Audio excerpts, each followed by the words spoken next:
they're talking about him like he's who they're concerned about in the situation. Like what they're saying, they haven't seen all these posts like a black woman's job is to save you and keep you in the straight and narrow. If he had a black woman his age, see if he had listened to Monique, if he had a black woman his age, if he had a wife. He is also utilizing the fact that she engages in sex work to also demonize her as well and get the general public to go against everything that she's saying. I've just been looking at like the elections, I've been looking at the reactions to Diddy, I'm looking at Shannon Sharpe, I'm looking at like just the overall conversation on like how men severely have a skills deficit of self-awareness. Sort of like new age male hotep stuff where, you know, the sort of black versions of your Andrew Tates where they, you know, are trying to say, stand firm in your black manhood. It still comes with this, but you know those snow bunnies, right? Like the fact that Dr. Umar came out to be like, you know, Shannon, I'm going to give you a pass is like, what are we doing here? And that actually is the crisis that men are having, is that who they are, who they have been told to be, and the things that they were supposed to get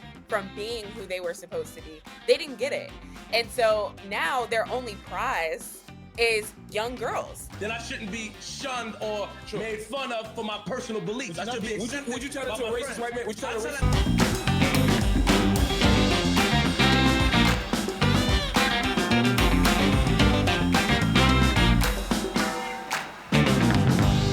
Hello, beautiful black people. Let me tell Hello. you why I've gathered you here today. Honestly, I'm basically convening a tribunal to convict Shannon Sharpe. At first I thought like, okay, we're gonna discuss this. Ooh, breaking news. I know what my Olay and Friends topic is, but I wasn't paying it too much mind because when I initially saw it, I saw, okay, Tony Busby. Recently, we saw what happened with the Jay-Z lawsuit. So I said, oh, okay, this is probably more, salaciousness for the waves. And then Shannon Sharpe responded, and I said, this is egregious. I said, this is egregious. So for those who don't know, before I give it to the floor, let me give some background and some opening remarks. For those who don't know, this week, Shannon Sharpe was sued for $50 million by a 19-year-old girl, or she might be 21 now, but she was 19 and he was 54 when they began what he's calling a consensual relationship, but she's accusing that he did the entire gambit of abuse. She's accusing him of rape, assault, everything that you can think of. And Shannon Sharpe's response to that was to say, his initial response was to come out and let us know. It's so funny how the amount of slut shaming and crazy shit you see play out in plain sight, because this 54-year-old grizzly that was this 19-year-old girl came out here talking about, oh, she has an OnlyFans. This is what her OnlyFans is, like very obviously trying to shame her and disparage her. Like, oh, let me give you her identity. They didn't tell you her name, so let me tell you her name, because he's hoping to like weaponize his audience and the public against her. And then what he goes to say is, I'm going to reveal to y'all the nastiest fucking text messages in order to prove that, when they come up with the evidence that they have, that the evidence that they want to show you, or video or audio of me being a weirdo and doing crime and the things that she's accusing me of, let me show you these text messages to prove that we already have a sick ass relationship, and so this is within the parameters of that. And the messages he shows us is basically he be doing race play. What I just want to put it out there. Shannon Sharpe is accused of a bunch of, but what Shannon Sharpe wants us to believe is that he was consensually doing race play and 19-year-old girl exclusively, that he met off OnlyFans. Tell her, oh, I gotta put my big black baby in you and all kind of shit. These are real things that were said. And before I give it to the floor, I'm gonna just somebody did the kindness of doing some highlights from the lawsuit. They did just a bullet point list. Demetria Lucas, she did it on Threads. And let me just tell you some of the things that this lawsuit says. They, according to her, he recorded their intimate sessions, if you could call what they did intimate, which she describes as weird and rapey from the get-go, is what this Demetria says. So these are the highlights from the lawsuit she takes. During their first conversation, he offered to buy her fake tits. First time she goes to his house, he opened the door, didn't say anything, walked upstairs. She followed. He pointed to the bed, and he disappeared into the bathroom for 5 minutes. He comes out, turns off the light, lays on the bed, 10 minutes of silence. Then, without warning, he grabs her neck from behind, presses himself against her, and says, I knew from the first time I saw you, I was going to fuck you. He secretly recorded their first encounter. He would repeatedly grab her by the neck and threaten to kill her. This woman is not Michelle from that Instagram live. He cheated on her with Michelle, which I think, by the way, is an interesting point. Apparently, he had told, it's not just, he wasn't just having this weird relationship with this girl.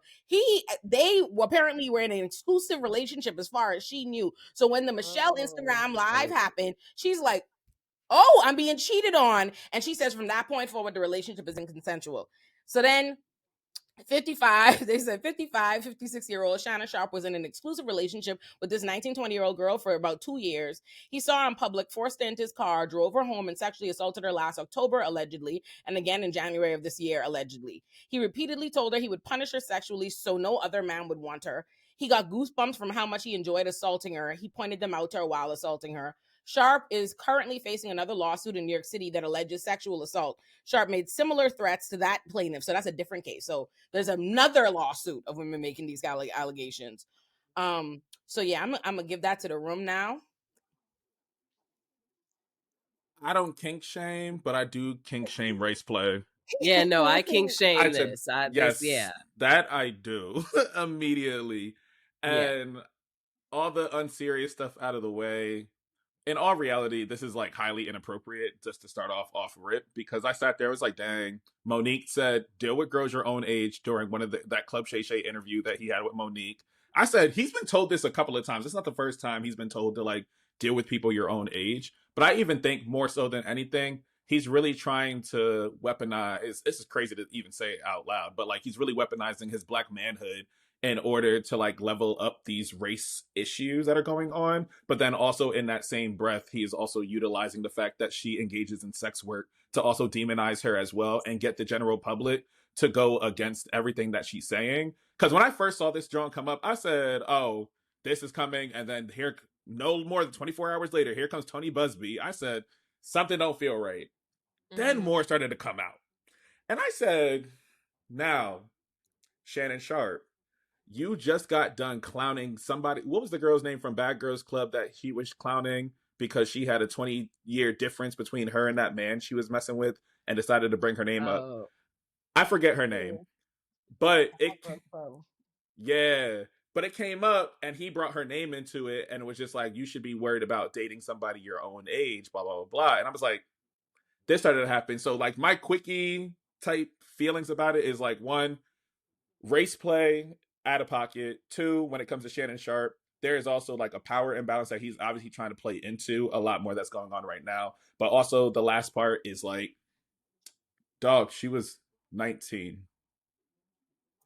Which is fundamental to it. Because you cannot convince me that a 54-year-old man chooses a 19-year-old girl for any reason other than to exploit that dynamic. Like, that's what it is. That's why it's not lost upon me that everything that you're trying to tell me is consensual, is all about like dominance, this power imbalance, how you can tower over. And also, it's one thing, it's not, it is a commonplace that every time we see, a celebrity, a black man accused of anything like this, and it has anything to do with a non-black woman, they all of a sudden want to demonize the same women that they sleep with. Like suddenly it's like, okay, oh, these white women, you want to play into this? Look at her. Like he put out those text messages to make her look crazy. Like, oh, her saying, oh, put a big black baby in me. But you the one, you was loving that. That you like was engaging in it. You are 100% with the shit. You intentionally, you want to be seen as a big black relation to this little dainty white girl. That's what you are looking for. That is the relationship that you have established. So once I saw that,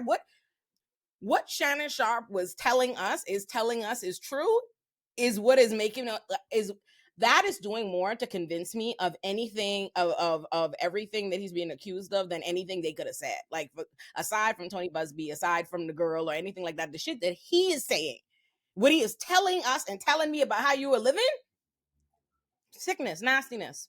But it's the play into sexual deviance, right? Like this is something that the general public is still catching up to, or it still feels taboo to talk about. And so even for him, he has the leverage of just being like, it happens. But like even in how he's engaging in this too are things that are left hush hush within the community, or it is something that, especially in regards to sex work, it's still a fairly new thing that folks are trying to like wrap their head around in the public imagination. And so even on that nonsense, he's able to utilize the media in that way. So we're going to continue to see him position himself where he'll demonize her for being a sex worker, not engaging in the race play. That stuff is obviously very minimal to him because he was willing to let that out. Everything else, though, I'm just like, there's a little bit more at play here. So Yeah. I have so many. I'm sorry. I have so many thoughts. I mean, I just think Shannon Sharpe in general, just like in general, is a silly man. Like, I think he's so silly, like unserious. Like when he started doing the little things where he's drinking and talking to somebody, whatever weird podcast it was, asking the worst questions a nigga could ever think of. Like, I was just like, damn, like this does feel like that moment when somebody had told, it was mad racist when they had told LeBron like shut up and dribble. But I'm like, damn, Shannon, like, I wish you just could have played your sport for your whole life and like never ever talked like extra. Like, I just wish you could have done that because I don't want to hear anything he has to say. The second thing, I agree. I don't kink shame. I want people to get their freak on. Like, I want them to do, you know what I mean? Do you whatever wanted you to be want to do. like, your body remembered me on that You type know what I time, mean? freaked out. Do what you want to do. But I do think race play is nuts. Like, I think it's really crazy. And not to get too nerdy and like bookish, but in what's the book?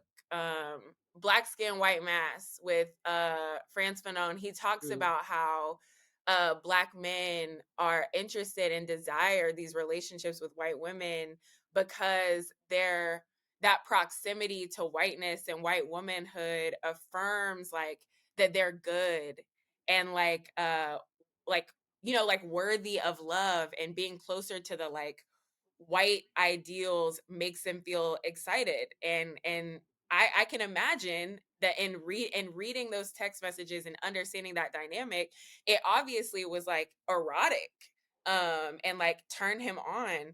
And I think that's nutty. Like, I think that's wild. And then on the sex worker thing, what I think is happening is what happens every single time that somebody is assaulted, sexually assaulted, that somebody has decided, well, that people have decided they like don't have the ability to consent ever. Like they don't actually get the luxury of consent. And so for sex workers, that's how people understand sex work, is that if you are a sex worker, then there is no for you. Like, you don't get boundaries. Right. And that's what we see. That's what we're seeing right now online, is like, oh, she was a slut anyways. Yeah. And that's just wild. And I think it's like over 50 or 60% of sex workers are assaulted every single year. I think I think it's a global stat. Like, that is nuts, that people think that sex workers are just like, you could do anything to them. But then what I think about is how it's not like we're in a culture of consent anyways. Like, so even if you're not a sex worker, no doesn't mean no. So naturally, the least of thee, as people are understanding sex workers, of course they don't get the luxury of consent, and it's up. And Shannon Sharpe knows this, and that's why he's going on this weird press run.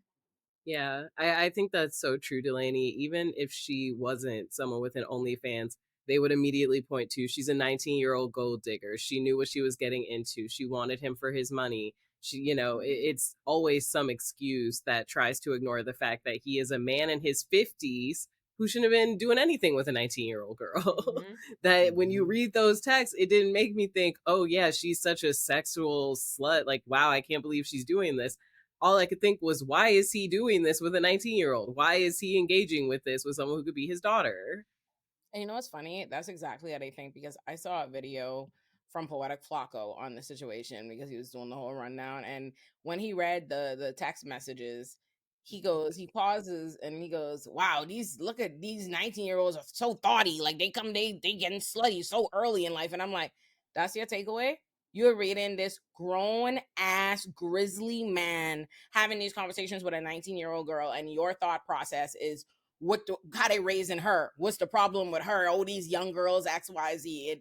It is absurd, and it's so crazy to see the same kind of conspiracies and bullshit, flawed rationales fly around every single time some of these things happen. Because the same way when everybody, like Bill Cosby, it was, oh, Bill Cosby was getting ready to buy NBC. Oh, this was happening, this and the next thing. Oh, Now it's I his see new people, podcast deal. you see it? Oh, he was Yeah. getting ready to sign a big deal, and that's why Busby's going after you. See him? Oh, they make it about, they make it about targeting and attacking the lawyer, like, oh, Busby's going after strong black men and blah blah blah blah blah. And I knew it the whole situation is egregious, just because if you even look at how people are talking about it on threads, even the people who are critical of Shannon Sharpe, they're still talking about him they're talking about him like he's who they're concerned about in the situation. Like what they're saying, I'm seeing all these posts like, oh, he needs a wife. Shannon Sharpe need to be celibate. Oh, he need to relax. He need to learn decency. Is all this like, faux concern that oh, something ain't right here. He stumbled. He like he made a misstep. There's in some way that, oh, if he, and I also the implicit idea that there's always a black woman's job is to save you and keep you in the straight and narrow. If he had a black woman his age, see if he had listened to Monique, if he had a black woman his age, if he had a wife, if he was practicing self-discipline and all this other bullshit talking points we see all the time, then this wouldn't be happening. Rather than no.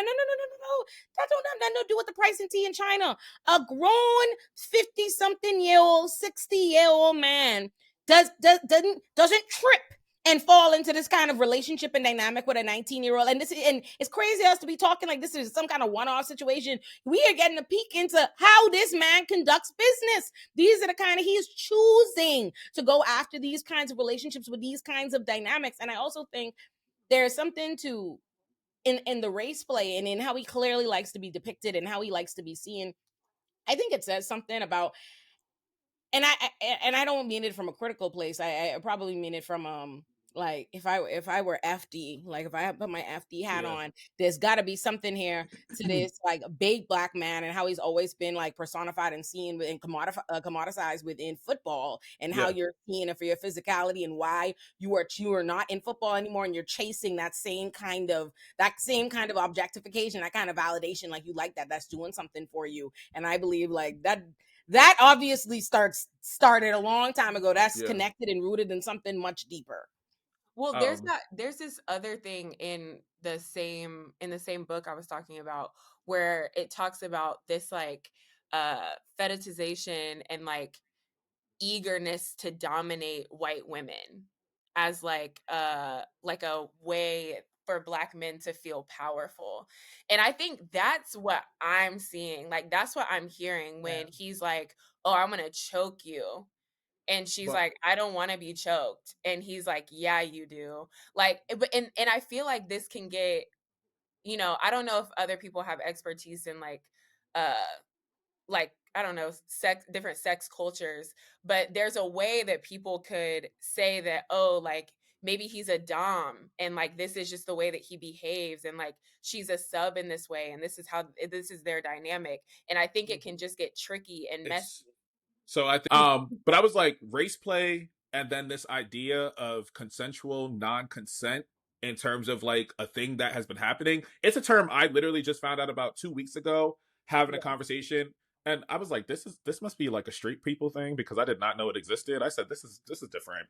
However, he was talking around like consensual non-consent, and like when they get into like these role playing things, there's this idea of like engaging in this, and I was like, that does not seem safe, particularly when you add race play into it, if this is something that you're particularly into. I was like, I know there's such thing as like a brat and a brat tamer, a dom and a sub, so there are different things within kinks that people have, but I was like, this goes to a different level of extreme, like especially when you think around the dynamics that are at play. And so like there's one thing about being like and playing hard to get, there's another thing around actively trying to go out and like essentially like role play a whole scene, right? An assault scene. And so for me, I think that has been like particularly frustrating to witness, because this is something that some people do engage in. But I'm like, but if you look at the age difference, if you look at the power dynamics, if we're even looking at the racial dynamics that are at play here, and even how they show up, right? She is a dainty white woman. He is a burly black man. And so even that dynamic is also going into all of these racial dynamics that were played out in one of the first films, right? And so like I'm like, oh, Birth of a Nation. I'm like, there's a lot of things that are playing out media wise on how people are going to be able to receive this. And so that's the part for me where I was just like, oh, this is going to be a further issue down the line, because a lot of people aren't going to see this as an issue because they also engage in this kind of play as well. But then also I think it is an opportunity to continue to almost infantilize um Shannon Sharpe, because now they want to be like, well, you should have known better. Oh, you could have did better. And I'm like, no, dog. Like, when you engage in stuff that feels deviant in a certain kind of way, you also have to understand, like, that doesn't always fly with some people. And so you don't know to blur those lines of when you are witnessing what a no actually means versus a no during role play. And I was like, that feels like what is happening right now. And no, the general public does not have the language to actually be able to understand and sift through those dynamics that are happening. I actually think Shannon Sharpe is trying to take advantage of people thinking that that's what's happening, and that we just don't Yeah, have the language. I Because agree. when I look at what's actually happening and what Shannon Sharpe is saying, based on in his written explanation and his video explanation, he's not saying that I'm releasing these text messages and these audios because these are related to the events in question. He is saying I am releasing this so you know the nature of our relationship, so that Yeah. because these things were consensual, you will assume and these are consensual and dismiss what she's saying, which is standard rape apologia, you know what I mean, that happens in court. And there are and some jurisdictions, not all jurisdictions, but some jurisdictions have laws against this, using in bringing up your otherwise consensual relationship with a person to try and dispel, it has nothing to do with the presidency in China. Just because somebody has and she's saying that she's never disputing. It's not even a situation where, oh, she doesn't understand this world or this role playing or what they're doing or how the consent. No, she's saying this was consensual. This was consensual up until this point, and then it wasn't. So that's not a matter of this not getting it, or she, you know what I mean? She and them having some cross lines. This is him choosing, if things are what she says they are. What she is alleging is not that there was confusion in their dynamic, but that he is just explicitly, repeatedly engaged in this kind of pattern of dominance, like against her. But what'll happen is, I've noticed since Diddy, these celebrities, men, are trying to lean in to the fact that people see it as like, oh, you're freak offs, you extra freaky, oh, deviant, da da da, because people have a dismissive nature of what they don't understand. So they say to themselves, oh, child, all them kind of people that engage in that kind of stuff, whatever, they doing all kind of stuff, that's their world. And so you immediately just have this like, oh, like we don't get it kind of thing. It must be some kind of confusion, but really it is these men are these people who are violating, they're violating boundaries, they're being predators, they're being abusers, are taking advantage of the social understanding of those groups and people and their willingness to already, our society is, we live in a society where we will vilify little children who come forward. Little children will become the villains, the liars, who, when they come forward with abuse. So imagine, and let alone the average woman, much less if you could add a stigma of, oh, you were consensually, you have OnlyFans? You were consensually doing this? You were engaged in this kind of thing? And they don't have the same kind of problem with him doing it. He feels okay coming out and saying it, because there's a way that these silly people, especially in the kind of space that Shannon and Sharpe exist in, these kind of silly think this like an accomplishment for these grown old ass men to be using their money like this, to be getting these little girls. Like, I literally just watched a clip last night of Andrew Schultz saying that he voted for Trump because Trump gets pussy and he's cooler. So that's how these think, because the gets pussy he's referring to is the sexual assault that Trump has been found liable for, but they don't care about the connotation around it. They don't care about that. All they care, they like the idea of power, of being able to, oh, that's what you could do with your money. You could get this kind of dynamic or whatever. So it doesn't move them none. They don't have a problem. That's why you see them online fighting tooth and nail for Shannon Sharpe's right to fuck young girls that are much, much, much younger than his children. But on the flip side, what's happening, and I said Threads is an interesting place. I don't know if I like it yet. But they're all demonizing Tracy Ellis Ross. And they were like, Tracy, it's confusing my brain, because I said, no, Tracy, if anything, is allowing people to understand there is a cultural and political difference that I have with these men, that men her age who are 52, 53, 54, they all assumed when she said younger, it meant under 30. it meant under a certain age. Yeah, You no. immediately try to equate these. And I said, these are not the same. And so it's even interesting watching how other men, and honestly, some other Black people at large, are also just like, well, we got to keep Tracy and Shannon away from everybody. I was like, that's not what's happening not the right now. And I same. need us to like be honestly, like be for real when we're having these conversations, because it's so quick to say, well, look at the Black woman who's doing the exact same thing. And we're just like, whoa, let's put a pause on there, because there's an obvious difference on how this stuff is being engaged, and y'all are willfully misinterpreting and decontextualizing everything that she talked around in that interview with Michelle Obama. And so like that for me was like particularly frustrating. It's because they think one is okay. They hate Tracy Ellis Ross because she is everything that they don't want women to feel like they have the option to. They're constantly, we live in a society that makes men feel like they're always getting better with age. You know what I mean? Oh, the look at you with your salt and pepper beard. Oh, we love dad bods. We have a society that is constantly trying to find ways to affirm and validate men that, oh, you always are somebody, that you only getting better, that you'll get more options, XYZ, that, oh, a man can impregnate people forever versus, oh, a woman will, you know what I mean? They have all these stupid built-in reasons for making you feel, trying to convince women and everybody around you that you lose your value at age, and because you lose your value, you should settle for them. That's always what it is. They're angry at anything that suggests.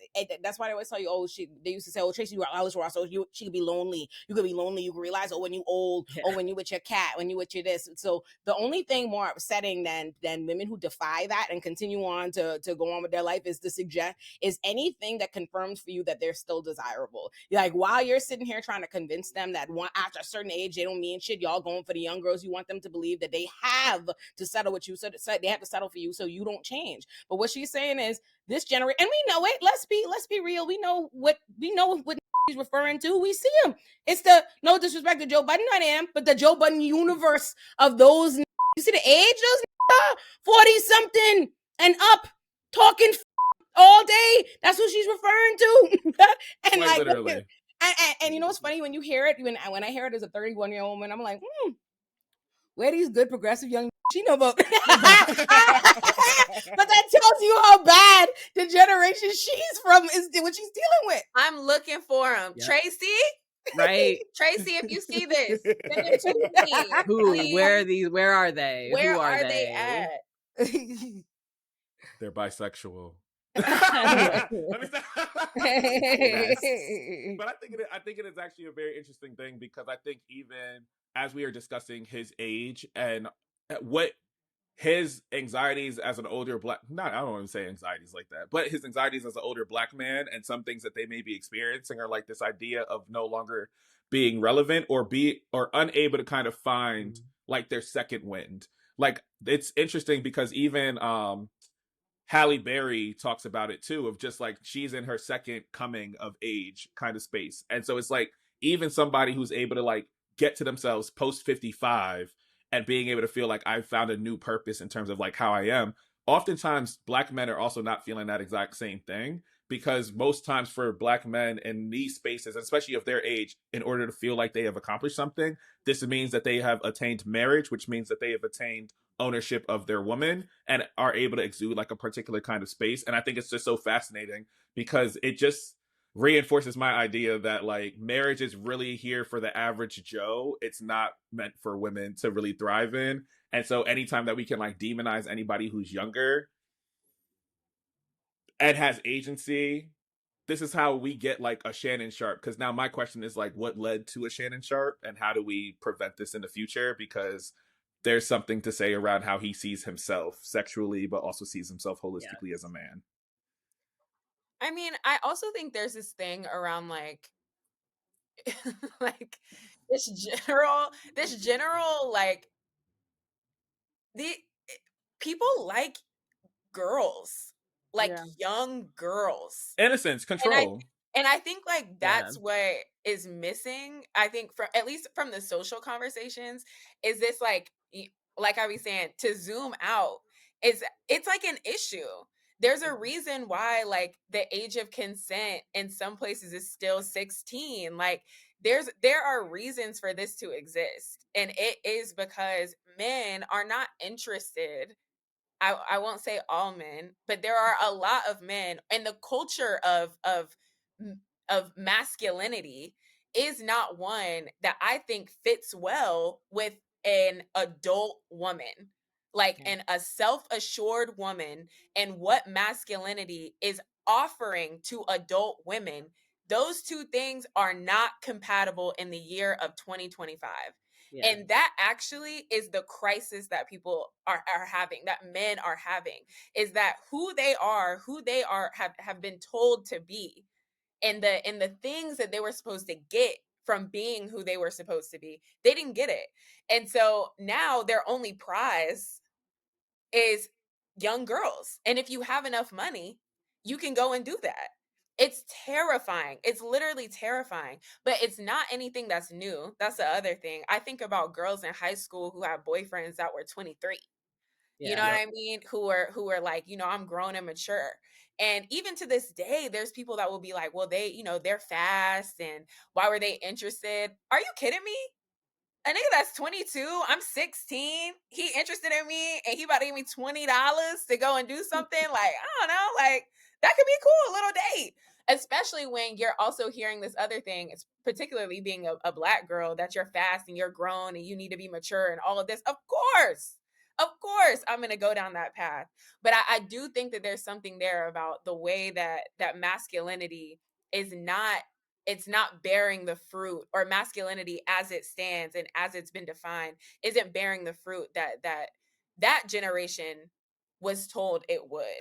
And I think they're heartbroken and doing weird things like passport bros and going to Brazil and being disgusting and violent, or going to Thailand and going to all these other places to pick up even younger girls. Like, men are being left behind. There needs to be, like, I feel like, I don't think personally, it's not my work to be talking to these niggas about how they nasty and they need support and help and they need to fix themselves. But there needs to be an intra-communal conversation with men about how they're going to stop being freaks, derogatory, because it's terrifying. Like, it's nuts.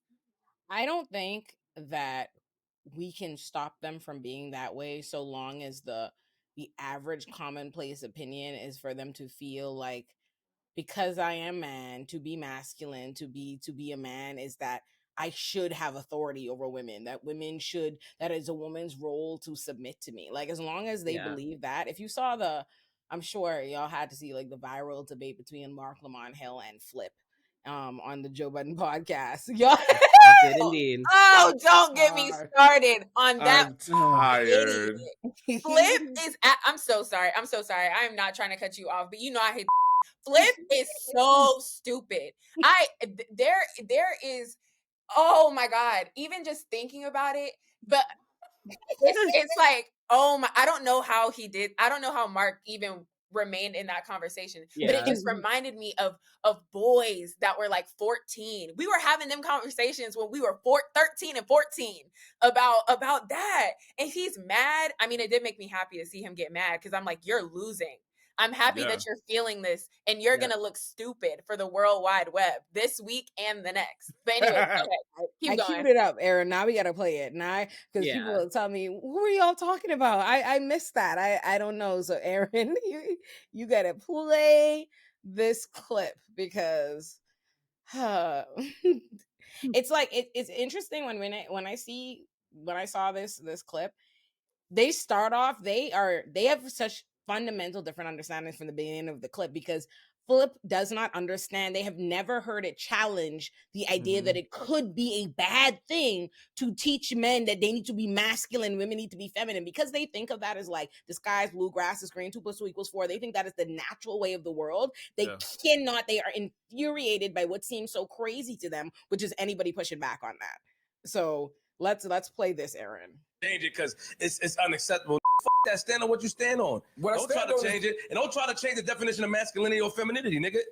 Because you can't do it. I just did it. You did it because, and you trying to influence others. No, we stand on what society mean about masculinity. Who's we? Me. But that's not stand on it. Manny said, "Don't put me in it." But then, if I am me, then I shouldn't be shunned or made fun of for my personal beliefs. I should be accepted. Would you tell that to a racist white man? Would you tell that to anybody? No, listen to what I'm saying. Would you tell? Yes. Hear my question before you just say yes. Yes. No. No, you won't. Do you eat dicks? Do I do what? See, I want to play with dicks with you. You do shit like that. I don't want you to play with me. No. Stop touching me. Hold on. Listen, what I'm saying. I'm trying to ask you. I'm going to play with dick words with you, and you do that a lot to be disrespectful. I'm not being disrespectful. No, you don't want me disrespectful. I would never play with dick with you. I would never play with no. You can play pause. Let's talk about a doctor talking to. He was angry. This prompt for those who need the context. Yeah. I think it starts from somehow. I think talking about whether or not you'd let your son play with like a girl toy, a doll or something. And Mark is like, there's nothing wrong with that. And these niggas are like, of course there is. You're gonna make him he's gonna make it. He's gonna be a girl. And then they immediately get into there's nothing wrong with trying to make sure your sons are masculine and girls are feminine. And it's crazy because I want y'all to know I saw a post yesterday with 17,000 likes on the comment. It was a post of a little black boy with locks, and then his grandmother cut the locks off, and the question was like, or cut them off without permission, and then the person's caption was like, "Oh, should I be mad about this that they cut his locks without my permission?" And the top comment that the mother like pinned, clicked like, approved of was, you know what? Actually, let me don't paraphrase it because there's nothing that I could paraphrase that will do it justice for how fucked up it was. I screenshot it because I was like, I just know I have to find a way to share this with the world because I was appalled. It really is actually crazy. Let me find it because boom. Oh, Lord. In my opinion, little boys don't need hair. They already grown up too feminine. He looked like a YN. We all know what comes with that. So have a daughter if you want a kid with hair. A little boy shouldn't be sitting down getting his hair done. They get haircuts and go about their business. Black woman, this has 17,000 likes. I almost jumped off a cliff. I almost just... I hate an age of patriarchy so bad. I do. Because it just doesn't make any sense to me. Like, there are so many things that are, like, going on. And it's so sad because all of these genres are really interconnected in terms of, like, how, one, patriarchy is actually functioning. Because, one, you have a bunch of who want to achieve patriarchy but don't want to do the work to achieve patriarchy. And it's, like, really irritating me because I'm just like, so you want patriarchy without the work. So are you anti-patriarchy? It's not making sense to my brain. So that's one. But two, it's this idea of like when you're core and you actually have an inability to imagine a world that you were not exposed to, and you yourself think this is my fundamental belief, so I personally should not be shamed for what I personally believe in. That's a difference of I like mangoes versus I like kiwis. That's a difference. But when there are actual definitions on how the world is actually functioning, and you're just like, well, no, that's my personal belief, and this is what it should be. No, we're obviously not working from the same definition. So I've witnessed other men really just like, they malfunction when I'm just like, oh yeah, no, you're absolutely allowed to frolic if you want to go frolic in the damn fields. Like, just giving them permission to simply be. And they're just like, oh, well, no, I can't do that because that's not man enough. That's not going to get me this. That's not going to get me this. And so there is almost like this compulsive need to cling on to this idea of masculinity, and particularly like white patriarchal masculinity, that is unachievable. And so it's been so fascinating because recently, like, honestly, I've just been looking at like the elections. I've been looking at the reactions to Diddy. I'm looking at Shannon Sharpe. I'm looking at like just the overall conversation on like how men severely have a skills deficit of self-awareness. And there's an inability to like reference any of these things because we're so committed to keeping hold to one definition that we're not willing to do the rest of the work. Like the idea of like racism is only one definition, and they're going to use anybody who believes that they're the superior race, and completely ignore the systemic part, the ism part of it all, right? And I hate when niggas do this because I'm watching that clip with him again just irritated me all over again. I was just like, why is this happening? Because it's stuff that I witnessed, like, my young boys deal with when I was teaching them, versus, like, a grown adult who has, like, an inability to, like, change their opinion and knowing that changing your opinion is okay. Like, that's the part that, to me, has just been cooking me more and more recently. Because there is something happening and there's a cultural shift that's happening around masculinity, but more anger is going to be the output that is happening. And so I'm genuinely been worried around like where masculinity is going. And within the next couple of years, exactly, like, I think it will reach a peak of violence because nobody can achieve it anymore. And anyways, yeah, sorry. I guess let me tell you why I'm not worried maybe on where it's going. Not that it's not bad and I'm not going to be upset or whatever. Let me tell you why I'm not worried, or I guess and in fairness to men, specifically Black men, we're born in this world and we are literally given like a book of maxims, things we are told that these are facts, like these are what are the foundational facts about the world. They tell us, oh, boy, girl, we have that binary. This is what a boy does, this is what a girl does, this is how it is. It's the same way with like how we're taught, like we play cops and robbers as kid, cops good, robbers bad. You know, we're taught in these like constant binaries, and we're not just told these things as like, oh, here are some little facts that are thrown out. We have these for like beaten into us, and they are constantly reinforced, not just by our parents and our families, but our neighborhoods, our schools, our communities.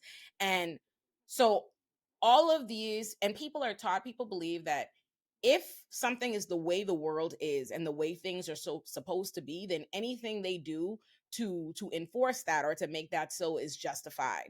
And because what happens is, you have all these, you have boys raised, and they're being told, not just by their fathers and the schools and everybody around them, but everyone is saying to them that this is how a boy is, this is how it's supposed to be, this is how girls are supposed to be. And they have a hard time in a society where you don't even hear words like, you're not growing up, no one's talking about patriarchy and misogyny and gender roles or any of these things, so by the time you're taught by everybody around you, including, and if not often, your mother, you know what I mean, who was there, the one teaching you how to be as a little boy, how to be a man, by the time you're an adult and someone comes to challenge your entire whole like worldview and suggest that this is sexist, that this is a problematic understanding of the world, that this is misogyny, that patriarchy is not a good thing, not only are you lashing out, because it's hard to believe, you can't just let go of your foundation the first, second, third time it's challenged, but people have a hard time reconciling that everyone is being indoctrinated to be harbingers of this kind of misogyny. So what they'll do is they'll cite like, well, like I said, that post I read calling all these little Black boys YNs and saying that we making them too feminine was a Black woman, and it was a comment section full of Black women. And so what happens is they go, no, when you explain to them, and I've noticed that a lot whenever we even just putting up content, but I notice that even in my real conversations in real life, whenever you talk about, you know, these gender roles or these misogynistic limitations on masculinity for Black men and the way Black men are confined, I always get people telling you about the women in their life that prefer these dynamics. And I know them. I mean, like I have my friends, I have a bunch of sisters. I know what the thought process, like the bar for masculinity get low. You know what I mean? Like it don't take much to get your average sister to be like, what do you do? I've heard bitches be like, I don't like these dancing ass like, and you know, CJ's a dancer. I just saw that TikTok. I've heard the lady tell me she don't like to laugh. Look at the lady over there. You can laugh at my joke. It's not that funny when she said it.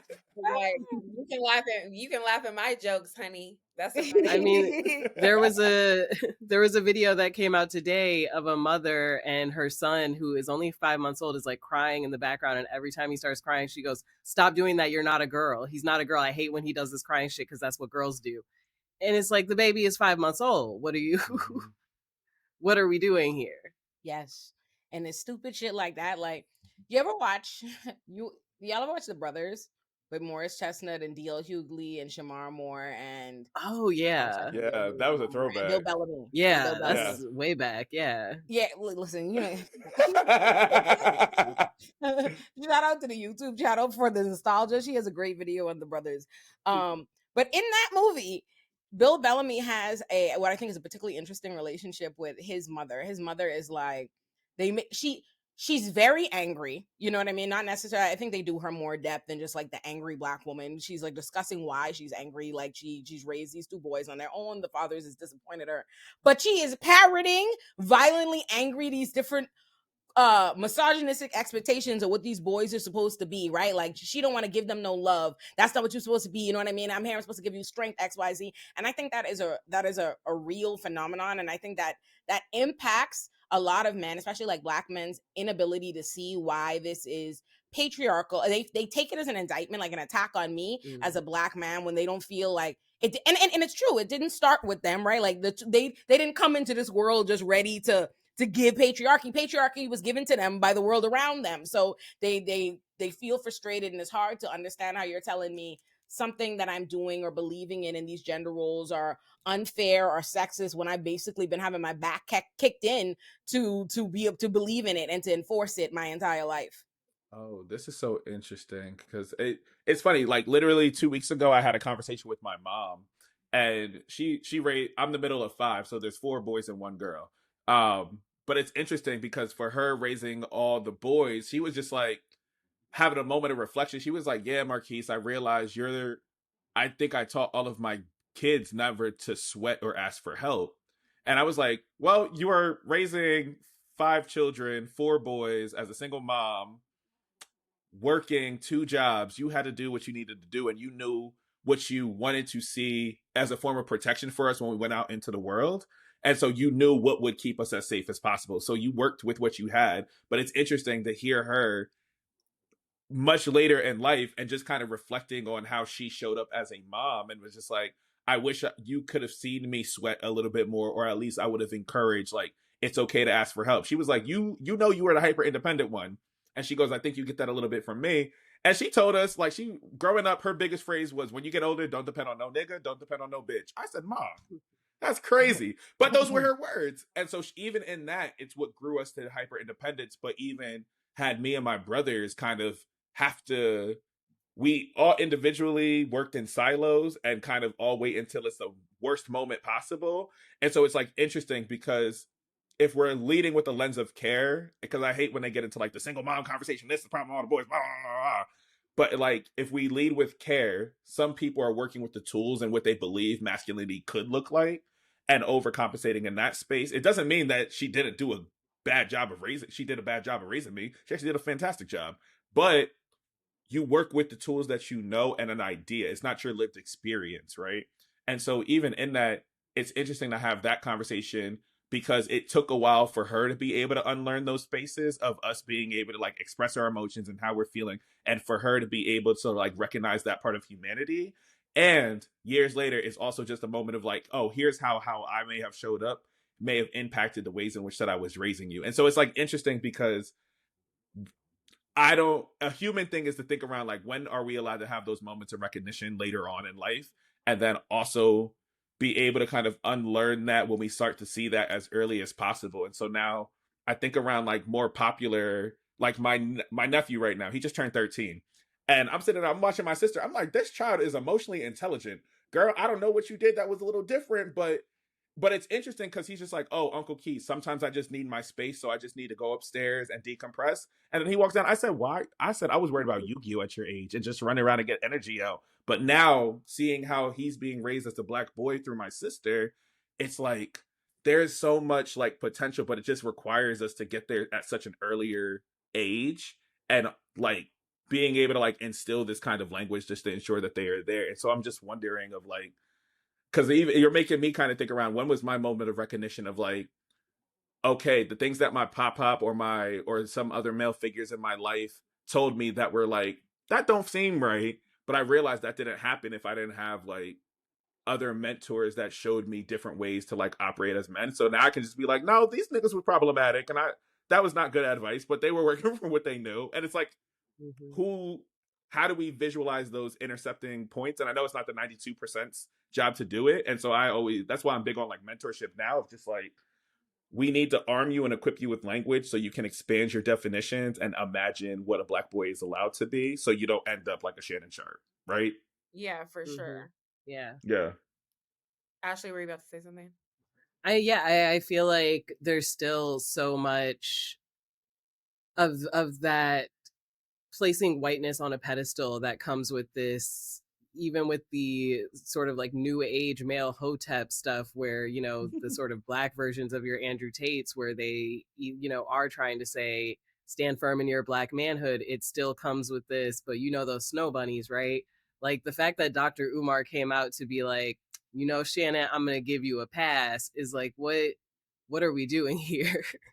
That's crazy. He said that? Yes, Dr. Umar was like, you know, normally I wouldn't be okay with this, but, you know, as long as he doesn't mess up again, I'm gonna let Unc be okay. And it's like, why does he get some sort of pass? Because she's this, you see her as a valuable young white woman? Like, what is it about this? And who's the loud black man who be yelling on ESPN? Stephen A. Smith. Stephen A. Yeah, Smith. because he's doing the same thing of like protecting Shannon as well. Yeah. Oh well, that Yeah. don't shock me none at all. Not at all. I'm actually if we keep it really funky, that's who I really want to hear about. That's who I really want to know about the private life of. Yeah. Not like Let's just take that up. saying, because I'm just saying. I think though, like Marquise, I think you're bringing up, I mean, a bunch of good points, but ultimately, I think just plainly, I just like want men to be free so they can stop killing us, beating us, sexually assaulting us. Like, I want men to be free, like to be happy, to be sad, to be a makeup artist, to be a race car driver. Like, I want men's worlds to open up past the like protector, provider, like whatever the fuck. Like, to me, I'm just like, it's so tired. It's so old. It's not achievable. It's boring. It's boring. It's not dynamic. It's not attractive. You also don't gain anything. Like, all the things that you're supposed to gain from being that way, you don't even gain it. Like, you literally don't get it. Right. Are not rich. Like, they're not rich. They're not happy. They didn't follow their dreams because it wasn't gonna make them enough money. Now they angry and drinking and beating their wives and beating their kids. Like, I just like, patriarchy is so, I feel like we say all these like big, huge terms, but it just is so, it's so limiting. It's so violent. And the way that like Flip, I feel like we're jumping everywhere, but the rage that he was so angry, like at the thought that masculinity could be anything other than what he has decided it is for him and should be for other people. Like, he was so frustrated. And I wonder, sometimes I'm like, damn, in your anger, are you grieving?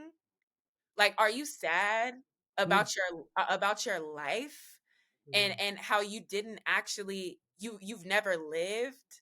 You know what I mean? Like, there's just like a patriarchy, just, it requires you to dehumanize yourself as a man. Like, you don't get just be a full person, and then you do end up like deviant ass Shannon Sharpe. Like, that to me, I'm like, Shannon Sharpe is the and that type, that's the final boss. Like, that is actually what patriarchy wants you to be: a rich, like strong man who performs masculinity in this way, who's an alpha man, like who can do whatever they want sexually. That is exactly what patriarchy is telling these niggas to be. And I think that's what we have to reckon with when people are like, well, masculinity doesn't need to change. Well, that's who you're gonna end up like. If masculinity in the way that Shannon Sharpe-esque people and other folks that in the manosphere are talking about masculinity, if that's what it is, then okay, those are your role models. And they like that. And that's exactly precisely the problem. Is they like that. Like, to the credit I'll give Flip, or not credit, or Bale, I guess, or understanding. I'm not giving any kind of defense. I love when Olay be coming in and just being like, well, actually. No. He's mad. Ain't nothing the lady said is wrong. That was mad as fuck. I don't have like a defense in this guy. I just have like why I believe that is Bell Hooks talks about it in All About Love and the Will to Change. But I think the reason why he lashes out like that is because that's the only emotion that Black boys and men, and probably men across the board, but I talk about them. Black boys and men are allowed to show. All he knows how to do is go anger. That's the only way. Like, you know why? Because I think it's funny. All I ever see are podcasts and of male creators crashing the out, and no one calls it emotional because they are taught to believe that like women are emotional and somehow rage and tripping out and bugging out and not being able to control yourself. That's not emotional, because that's masculinity. And I think the reason why he was so mad, and if you see how he got so fucking mad when Mark said Dixon losing this shit, is because for so many men, that their understanding of masculinity is intertwined with sexuality, and they see anything that's not the kind of toxic hyper masculinity they uphold and they worship, to me, to be as a challenge to not just like, oh, my masculinity, to challenge my idea of masculinity is to thus like automatic. There's only one kind of masculinity to them. So any kind of challenge of that is automatically femininity. And once we get into that, gay. That's how he feels. That's why he's like, pause. Dick. He got so mad he was turned up because the minute he said you eat dicks, he wanted to kill it. Like, But the thing, I'm gonna be honest. Like, I'm gonna be really honest. If you are below the age of 18 and you're raging and you're upset because of the way you've been socialized, damn, like, okay, we need to get you some support. Everybody deserves support. But that's a grown ass man. And quite frankly, in the age of the internet where you've had options, come on, brother. Like, I don't know what, like, I don't have a lot of like empathy for a grown ass man. Like, I just really don't. I hear you, Olay. Like, and I agree. Like, he probably has been socialized to behave that way. But at what point do we say, well, god damn, like, are you gonna do something different? Because it hasn't worked. Like, whatever the thing about the Joe Budden podcast that's so interesting to me is they have, in general, like, there is this air that is a part of the manosphere, like, internet culture, the Budden podcast, but all of them get sunned by Joe Budden on like every pod. Yes. Like, like, they think that they are like these big masculine dudes, and Joe Budden could be like, actually, stand up, sit down, get on your knees, stand up, go get me a Diet Coke. And they would do it. They would do it. Like, because these are not, they're not that is who so they say they are. That is so consistent with like how men are socialized and like masculinity. Like, there's always, that's why they're always talking about alphas and betas and stuff. They are constantly deciding who is the alpha among them, and for them, they don't mind. And trust me, it's not like they don't be mad. The Joe Budden, I hate talking about who I feel like my mutuals might see the shit, be upset. I really am trying to talk as a spectator. Just, you know what I mean? Joe Budden in the pod, if you see this, it's not Olay, but it is me. But the crazy part is, like, really, they are mad. They don't like these dynamics. It's just a matter of they are a part of the system the way everybody is, the way you can't challenge your boss or who who's the alpha. You can't do nothing. You can't take him out. You can't do nothing about it. But if you look at the difference between how they treat Melissa Ford, the woman that's on there, or whatever man that they think they can beat an argument, that's why they hate they hate having a Mark Lamont Hill up there, because even though Mark Lamont Hill, even though he's not even as permanent a cast member as the rest of them, or on there as much or whatever, by virtue of being smarter than them, of being more successful than them, by being all these other things, they are forced. He's taken a role in the hierarchy that they didn't want, that they don't feel like he's, and then are mad about that. They just can't challenge it. They don't have the ability to challenge Joe, to challenge a Mark. That's why they be so upset. They're foaming at the fucking mouth. They're pussy. They're pussy. But that's what it is. Let's wake that up. Let's wake that up. Everybody on, except for Mark, y'all are pussy. You don't ever, you don't defend yourself, but then you got lots of lip for Melissa Ford. Y'all are pussy. And that's a fact. We all see it. We see it. But this is like, so I it's funny that y'all like brought that up in terms of like who they deem as the alpha and the people that they're following. Because even in my like real life experience, like for me, brown skin, 6'2", 240, I'm a wide human, big human. But it's that was crazy. But like, even as I utilize them descriptions, I'm saying that to say, like, when I go out, like, I take up space, right? And so even in like these social interactions, people immediately default to me to look, other men specifically default to me to see who has permission to act in a particular kind of way. And for me, I'm dancing, I'm having a good time, I'm cackling. Delaney, I like to laugh a lot, I'm gonna be honest. I like to laugh.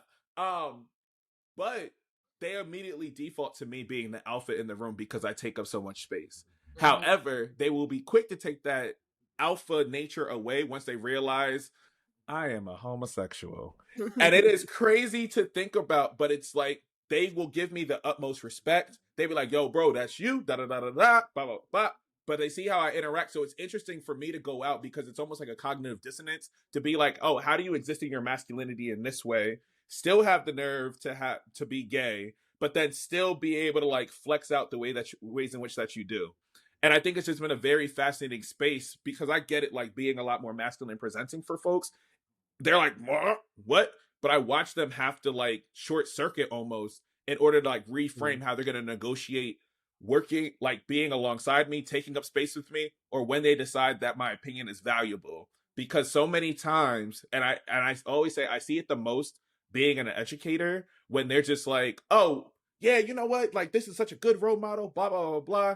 So before, I used to have to negotiate if I was going to tell parents about my sexuality or not, because then that had to be like, Mr. Richards, I don't want them to like think about you in this way. So my students would even say, can you just like not do that? Because I just don't want my parents to like say anything out the side of their mouth, because you are my favorite teacher, whatever the case may be. So it's interesting to even hear, like, that's where I see a lot of that like come out of just like, oh, you can be the alpha if you look the part.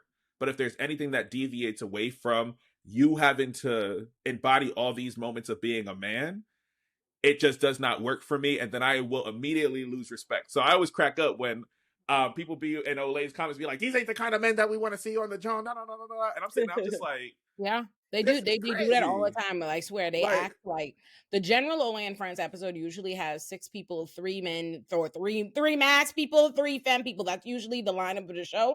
There are usually 3 black men sitting there, and they'll be like, I swear to God, the whole 3 living, breathing black men talking. They be like, you don't ever represent the black men. There are no black men on the show. This is I'm telling you, They want you to bring Flip on. They Yeah. want That's what that they want. archetype. And then when you do that kind of thing, They want complain Dr. too. Umar. When you get, I'm telling you, I'm constantly seeing people tell me that Olay and Friends is one particular. I be so offended too, because I'm like, I've had probably 70 or more different black people that are distinctly different human beings with the entire gambit of viewpoints, and people swear, like, make them out to be. There's just one talented 10 type of Negro that's on this show, and it irks the shit out of me. And then they'll complain about that. And then when they do have the black people that aren't that, then they complain about them being there. Oh, they derailed this conversation. Maybe you shouldn't have this conversation with them. It's like, you don't know what you want. happy. It's wild. Yeah. But I think back to Shannon. You know where we all were at. But back to shit. Back to Shannon. I hope that girl gets every single penny. I hope she gets every dime. I Yep. really do. For her troubles, at the very least. And am I remembering correctly? It was anonymous, right? Initially. Yeah, he put her identity he put her out name out for there. the sole Right. purpose of weaponizing her being a sex worker, having an Right. OnlyFans against her. And so, if not for anything but that, Yeah, I hope she get the Yeah. 50 mil plus some. yep. Yes. Because he put her life at danger, low key. Like, Yeah. high key. And Jay-Z them, they've really I feel like that has gotten so normalized, and no one's calling it out in the last. Like, they're making it out to be this noble thing of, oh, if you make accusations against people, you should have to have your identity. And it's like, that's some bullshit. Their identity is known to the court. They're fighting and battling in court. You are putting their identity out because you want to weaponize the power imbalance here, the ability you have to control the narrative and to put out what you have to say. Shannon Sharpe is somebody with a platform of millions. He done talked to us so many times since this lawsuit done dropped. Now he's made it worse, but what he's hoping to do is weaponize it in his advantage, and that in and of itself is fucked up. And I feel like that should have been called out when Jay-Z did it, even with the Tony Busby lawsuit. Whether, and I don't know all the specifics on what is bullshit. I try not to just come out and call as a lawyer. I don't want to just be calling lawyers, question your practice and your ethics, and I don't really know and whatever. So I'm not. Yeah. But I think it's improper for them to be intentionally going here and concealing private identities when they know for a fact the nature, and they're relying on it, the nature of how people respond to these kinds of accusations and how the public believes these people, and they want it to be that way. And to the people who say I'll give 2 sides is. A lot of these lawyers know that by taking these things to the public, they're able to, they're hoping to get you to settle, like, regardless of the strength of the case, whatever. They're hoping that you want to avoid the fallout of the public spectacle, and so that you settle. So it's not like there isn't people trying to use the legal system to their advantage on that side. But I think it's far worse to expose, especially a 19-year-old girl that you admit you were consensually having this fucked up, nasty ass relationship with for 2 years. It's egregious. Like, it was the way he said it too. Did y'all see his little? He was like, no. and her it was OnlyFans, like, he horrible. wanted you to know she's on OnlyFans. She's As though, on like, OnlyFans. and that's She's crazy because disgusting. according to Consensual, you was like, you know, I'ma fuck you. I knew the second I saw you, I was gonna fuck you. So you was on that OnlyFans, Yeah. making plans for your real life, but you judging her. This is Yeah. It's just nuts. And it's like, I mean, there are clearly other ways to clear your name. I know Drewski had allegations that came out against him in the Diddy parties. And this week, his lawyers put out paperwork that were like, as you can see, my defendant had $2 in his bank account and lived in Georgia. Which, you know, that's crazy. That was so, I was like, you know, that's one way to defend yourself. Like, sure, man. Yeah, he was broke as like I had no sense. I wasn't at no Dang. Diddy party. Like, okay. So there's all of these ways where he could have discredited, you know, Tony Busby. He could have gone about this a different way. And I do not know why his lawyers told him to release those texts. I don't believe he has the best attorneys maybe working on this. Well, I think all these guys, attorneys, I think it is a conversation for another day. But Jonathan Majors, how his case was handled. Olay, you took the point literally out of my mouth. How the mishandling on his lawyers, because they're playing by an old playbook where it was perfectly acceptable to just tear bitches down in the public, in the line of public. You know what I mean? That's what it was. Like if you grew up, I remember I grew up with R. Kelly accusations. I grew up with Kobe Bryant accusations. I grew up with all this shit, and my mama and them was in the house calling little girls fresh. So I know for a fact they are playing from the old playbook. They are shocked to find out there's a public that be like, hold on. No, we don't fall for this anymore. Because when Jonathan Major's lawyer did it, that's when I knew they wasn't thinking straight. Yep.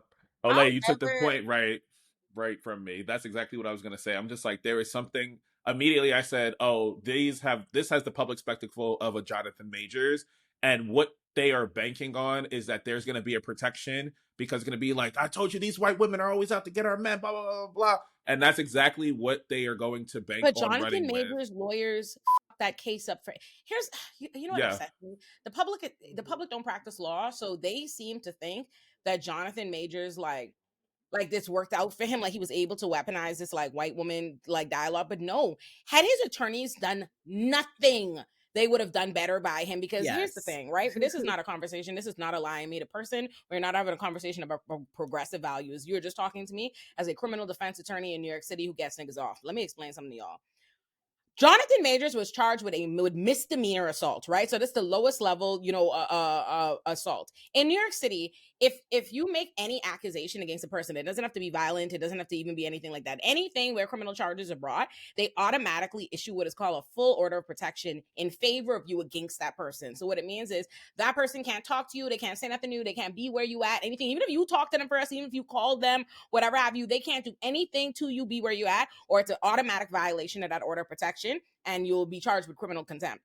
Now, generally in New York City, if they automatically, the full order of protection is the usual like presumption what they do, but you can ask for limited order protection. But in the court has a presumption against doing that where there's been violence, but specifically where there's been domestic violence, because they have a paternalistic idea that they have to protect the victim from themselves, that the victims will choose to go back to this person, whatever. So they rarely want to give up a limited order protection at arraignments in a domestic violence case. If they do it, so when you see that they've done it, what it usually indicates is that they have a complainant, with the complainant in that case, the victim, has said not only if they decided here that the case in and of itself is de minimis, they don't think this is a big deal case in the grand scheme of the cases that we are seeing in the criminal system. They think that this is a generally petty enough case, and the complainant has already indicated that they don't want to go forward, that they have no intention of going forward. And usually that means that the prosecution, the defense, and the judge have some kind of understanding here at arraignment that we're probably going to get rid of this case. Because what happens is,